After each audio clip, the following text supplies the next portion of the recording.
All right, today let's review the housing market and what's going to happen in 2023. I want to start off by saying that a lot of people are indicating that this is going to be the worst housing crash this generation has ever seen. Now, I do not think that's true, but we're going to go over the data today, and we're going to start off by going back in time to get some reference. Let's go.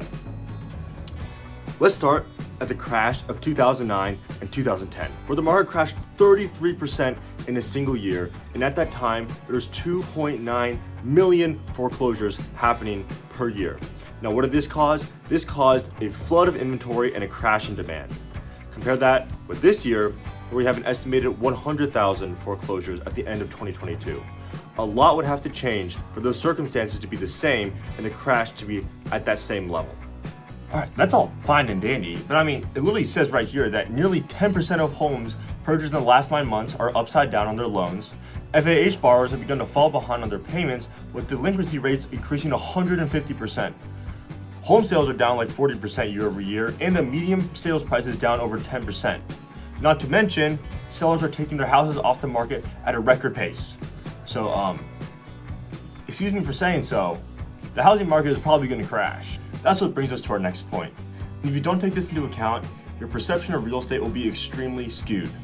It's called seasonality. Real estate is extraordinarily seasonal. For example, something like this is sold for $700,000 during the peak season, June, July, and August, or around $670,000 during the lull seasons, November, December, and January. Just something to keep in mind. Thanks so much, Jonathan. Back to you. Thanks so much, Jonathan. Now, humans are extremely predictable to the point where we can predict the highs and the lows of every single real estate market dating back 2 decades just based on seasonality. Now, during the peak season, June, July, and August, 60 to 70% of all real estate transactions take place during this time. And because of that, prices are actually inflated during this time about 4 to 5%. While during the off seasons, September, November, December, prices actually decrease by almost 4 to 5%, which means yes, you could get a discount, but there's just also a lot less demand during that time. So the real question is the real estate market just going through its seasons, or is the real estate market actually going down way faster than the seasons would have you predict? Well, you would think if we were in a crash, the value of our home would decrease compared to last year, right? That would make sense. So let's look at that. Right here we have a 5-year chart telling us the median prices of homes for the past 5 years. And as you can see, 2021 to 2022, we're actually still increasing the home value by 4.6%. Now, is that a lot? No. But is that a crash?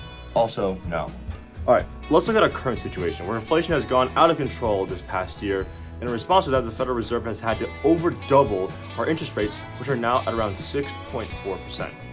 Now, what does this cause? This has caused demand to go way down and inventory to go slightly up, decreasing the overall housing market. So if demand really is lower, let's look at the amount of homes sold last year compared to this year.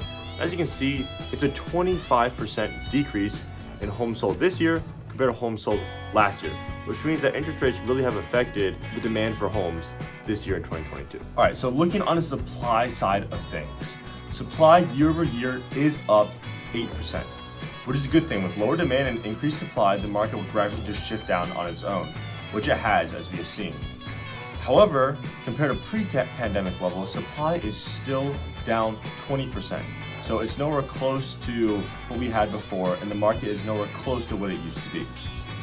Additionally, the market is continually shifting to become a buyer's market. We've talked about this a lot, but last year, over 50% of all offers placed on homes were above market price.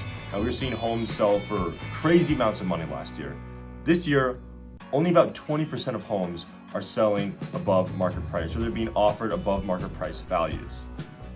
So, another sign that the market is gradually decreasing. All right, and lastly, before we get into 2023, I have this little gray area chart that shows what areas are most at risk in the DC metro area. Now, we all know real estate is extremely regional, so this chart shows an amazing example of how each of these different regions are affected by the housing market. So as we can see right here in Fairfax County, we are in the least risk possible, which means our prices will not drastically drop or drastically increase anytime soon. However, everything in the red, a major chance that it's going to drop a lot and that the real estate will fluctuate a lot. Now, going into 2023, what's happening? What are the predictions? Well, here they are. First, Inventory is expected to increase but still remain relatively low. Morgan Stanley and Redfin both suggest that the housing prices are going to decrease about 5% throughout 2023.